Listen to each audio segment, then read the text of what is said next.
समूद की कौम के लोग 70 बुतों की पूजा करते थे। जब वो लोग बहुत ज्यादा गुमराह हो गए तो अल्लाह ने 16 साल के एक लड़के को नबी बनाकर उनकी तरफ भेजा। ये लड़का और कोई नहीं बल्कि नबी सालेह अलैहिस्सलाम थे। उन्होंने अपनी कौम को अल्लाह के दीन की दावत देना शुरू की। इन पत्थर के खुदाओं को छोड़ो। लेकिन वो लोग नहीं माने। इसी तरह कई साल गुजर गए और बहुत थोड़े से लोग ही ईमान लाए। एक दिन सालेह अलैहिस्सलाम ने कहा कि ऐ लोगों, आज इस बात का फैसला कर ही लेते हैं कि तुम्हारे खुदा सच्चे हैं या मेरा खुदा सच्चा है। मैं तुम्हारे सामने दो बातें रखता हूं, या तो तुम मुझसे कोई ख्वाहिश करो और मैं अपने रब से दुआ करके तुम्हारी वो ख्वाहिश पूरी करूंगा, या फिर मैं तुम्हारे इन बुतों से सवाल करूंगा। अगर वो मेरे सवाल का जवाब देंगे तो तुम उनकी इबादत करते रहना और मैं तुम्हें छोड़कर चला जाऊंगा, क्योंकि मैं तुमसे नाराज हूं और तुम लोग मुझे पसंद नहीं करते। उन लोगों ने कहा, ठीक है, तुमने इंसाफ की बात की है। फिर वो लोग अपने सारे बुत लेकर खुले मैदान में जमा हुए और हजरत सालेह से कहा कि हमारे खुदाओं से सवाल करो। हजरत सालेह सबसे बड़े बुत के पास गए और उन लोगों से उसका नाम पूछा। लोगों ने उस बुत का नाम बताया।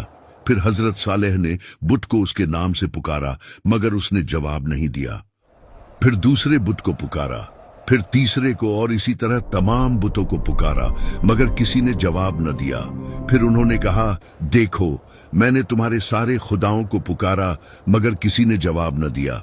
अब तुम लोग मुझसे सवाल करो ताकि मैं अपने रब से दुआ करूं, वो तुम्हारी बात कबूल करेगा। फिर उन लोगों ने खुद अपने बुतों को पुकार कर कहा कि ऐ हमारे खुदाओं, तुमने सालेह का जवाब क्यों नहीं दिया? लेकिन वो फिर भी नहीं बोले। उन्होंने सालेह से कहा कि तुम कुछ देर के लिए हमें अकेला छोड़ दो, हम अपने बुतों से अकेले में बात करना चाहते हैं। ये सुनकर सालेह अलैहिस्सलाम कुछ देर के लिए वहां से चले गए। फिर वो लोग उन बुतों के सामने गिर पड़े और कहने लगे कि आज अगर तुमने सालेह को जवाब न दिया तो हमारी इज्जत खराब हो जाएगी। फिर उन्होंने सालेह को दोबारा बुलाया और कहा, अब इनसे सवाल करो, ये जरूर जवाब देंगे। सालेह अलैहिस्सलाम ने एक एक करके सब बुतों को पुकारा, मगर कोई जवाब न आया। फिर सालेह ने उन लोगों से कहा कि सारा दिन गुजर गया है और ये सब मेरे सवाल का जवाब नहीं दे रहे। अब तुम मुझसे सवाल करो, मैं अपने रब से दुआ करूं तो वो उसी वक्त कबूल फरमाएगा।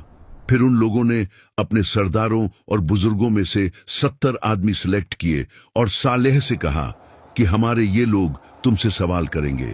अगर ये लोग तुम्हारी गवाही देंगे तो हमारी सारी कौम तुम्हारे खुदा को मान लेगी।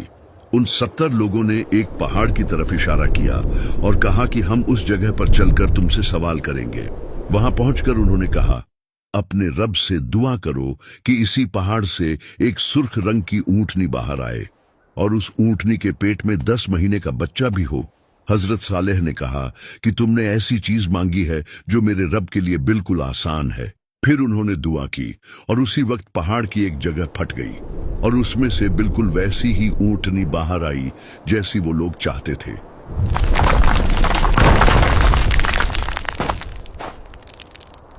लोगों ने जब ये अजीब मंजर देखा तो कहने लगे कि तुम्हारे रब ने इतनी जल्दी तुम्हारी दुआ कबूल कर ली। हजरत सालेह ने उनसे पूछा, क्या तुम्हें अब भी कुछ शक है? उन 70 लोगों ने कहा, नहीं।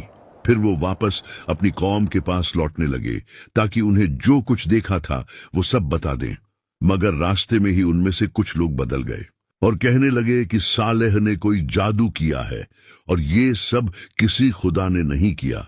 सिर्फ कुछ ही लोग अपनी बात पर कायम रहे और कहने लगे, नहीं, जो कुछ हमने देखा वो बिल्कुल सच था, कोई जादू नहीं था। लेकिन ये सिर्फ 5 ही लोग थे और उनकी बात किसी ने नहीं मानी।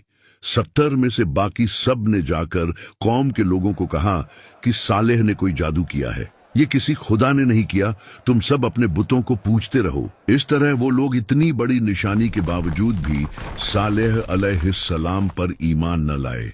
फिर अल्लाह ने सालेह को हुक्म दिया और कहा, इन लोगों से कह दो कि ये ऊंटनी तुम्हारे दरमियान ही रहेगी और कुएं का पानी एक दिन तुम लोग इस्तेमाल करोगे और एक दिन ये ऊंटनी पिएगी। जिस दिन ऊंटनी पिएगी उस दिन तुम लोग पानी के पास नहीं जाओगे और उस दिन ऊंटनी का दूध पियोगे और वो दूध इतना होगा कि तुम्हारी पूरी कौम के लिए काफी होगा। उस ऊंटनी का बच्चा भी पैदा हुआ और वो आजाद घूमती रहती। इस तरह एक दिन वो लोग खुद पानी इस्तेमाल करते और दूसरे दिन ऊंटनी पानी पीने के लिए आती और उस दिन वो लोग ऊंटनी का दूध निकालते। वो दूध इतना ज्यादा होता कि उस कौम का हर छोटा बड़ा पीता। इस तरह कई दिन गुजर गए। फिर उन लोगों ने आपस में मशवरा किया और कहने लगे, हम लोग इस बात पर राजी नहीं हैं कि एक पूरा दिन ऊंटनी पानी पिए और हम अपनी बारी के लिए अगले दिन का इंतजार करें। उन्होंने इस ऊंटनी को मारने की प्लानिंग की और 7 लोगों को सिलेक्ट किया। अगले दिन जब वो ऊंटनी पानी पीने के लिए आई तो उन 7 लोगों ने उस पर हमला कर दिया और उसे मार डाला। ये देखकर ऊंटनी का बच्चा पहाड़ की तरफ भागा और आसमान की तरफ मुंह करके ऐसी आवाज निकाली जैसे रो रहा हो। जब ऊंटनी जमीन पर गिर पड़ी तो सारी कौम के लोग आ गए और सब ने उसके गोश्त को काटकर आपस में तकसीम कर लिया और सब लोगों ने वो गोश्त पकाकर खाया। जब हजरत सालेह को इस बात का पता चला तो वो उनके पास आए और कहा कि तुम लोगों ने ये क्या जुल्म किया, अपने परवरदिगार की नाफरमानी कर ली। उसी वक्त अल्लाह ने हजरत सालेह को वही फरमाई और कहा, तुम्हारी कौम ने बगावत और सरकशी की है और ऊंटनी को मार डाला। इस ऊंटनी को मैंने अपनी निशानी के तौर पर इनके साथ रखा था और इसके रहने से इन लोगों का कोई नुकसान नहीं हो रहा था, बल्कि ये लोग तो इसका दूध पीते थे जो उनके हर छोटे बड़े के लिए काफी था। अब इनसे कह दो कि इनके पास 3 दिन का टाइम है। अगर ये लोग तौबा कर लेंगे तो मैं इन्हें माफ कर दूंगा, वरना मैं 3 दिन के बाद अपना अजाब भेजूंगा। हजरत सालेह ने उन्हें ये सब कुछ बताया और कहा कि अभी भी वक्त है, तौबा कर लो, वरना 3 दिन के बाद तुम पर अजाब आ जाएगा। वो लोग मजाक उड़ाने लगे और कहने लगे कि अगर तुम सच्चे हो तो ले आओ अजाब, हम तैयार हैं।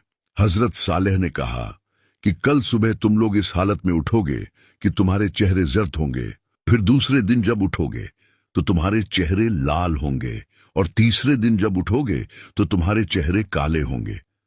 फिर अगली सुबह जब वो उठे तो उनके चेहरे जर्द थे। उनमें से कुछ लोगों ने कहा कि सालेह की बात बिल्कुल सच हुई है, लेकिन दूसरों ने उनसे कहा, हम उसकी बात बिल्कुल नहीं मानेंगे, चाहे जो भी हो जाए। फिर दूसरे दिन उनके चेहरे लाल हो गए तो फिर से कुछ लोगों ने कहा कि सालेह की बात बिल्कुल सच हुई है, लेकिन फिर भी सब ने कहा कि हम अपने उन बुतों को नहीं छोड़ेंगे जिनकी इबादत हमारे बाप दादा करते रहे हैं। फिर तीसरे दिन जब वो उठे तो उनके चेहरे काले हो चुके थे। फिर वो लोग परेशान हो गए और कहने लगे, लगता है सालेह का अजाब आने वाला है। लेकिन उन्होंने फिर भी तौबा नहीं की। फिर जब रात हुई और वो लोग अपने अपने घरों में सोए हुए थे तो जिब्राइल अलैहिस्सलाम आसमान से उतरे और एक जोरदार आवाज निकाली। उस आवाज से उन सब लोगों के दिल फट गए और अगली सुबह इस हालत में हुई कि वो लोग अपने अपने घरों में मुर्दा पड़े हुए थे। उनमें थोड़े से लोग ही उस अजाब से बचे जो हजरत सालेह पर ईमान लाए थे।